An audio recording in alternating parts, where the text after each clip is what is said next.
to the Newcastle United takeover story, the saga that never seems to end. This first emerged into the public eye in January. We're now into September, and we're no further forward in terms of actually owning the football club, but an awful lot of water's passed under the bridge. And I think Monday was an incredibly significant moment, actually, as was last week. I know that a lot was made of the sort of strange wording of the Mike Ashley statement and how inconsistent it was with the Premier League's belief of where this saga is. But it's clear now, absolutely crystal clear, and Mike Ashley is backing it up with money spent on really top class legal briefs as well, that he wants to sell the club and then he wants to sell it to Saudi Arabia. Now, for me, that's incredibly significant because it means that although we've been told that he's just keen to sell it to anybody, if he is going into battle with the Premier League on behalf of this consortium, this Amanda Staveley, Reuben Brothers and PIF consortium, then it means that nobody else is likely to get a look in to actually buy the club. I think it'll put off anybody who would have been looking at the football club. And I know there have been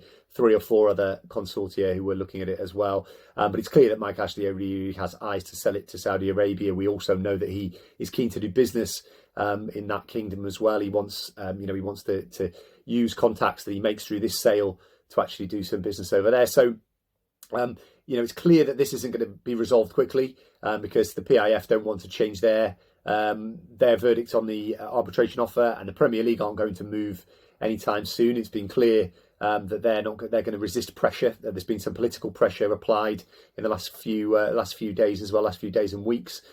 We know that I wrote a piece on Saturday that said that quite a high-profile unpaid government minister was acting as a sort of go-between to try and get this deal done. So we know that there's, the parties, things are still bubbling away. Now, where this leaves us, I think we're going to be looking at weeks or months before this case is heard, if it ever goes public. I know that Nick DeMarco, a lot of the work that he does is actually done behind closed doors.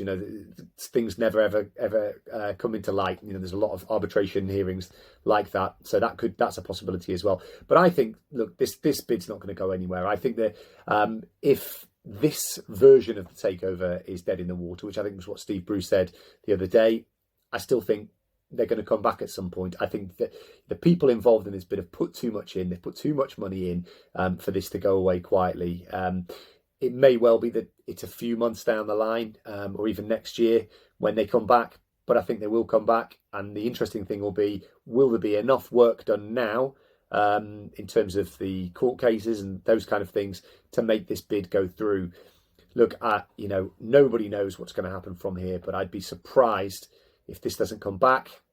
I still think we're in Mike Ashley end game at Newcastle United, and it still feels like this consortium and these people involved are going to have a big say in the future ownership of Newcastle United.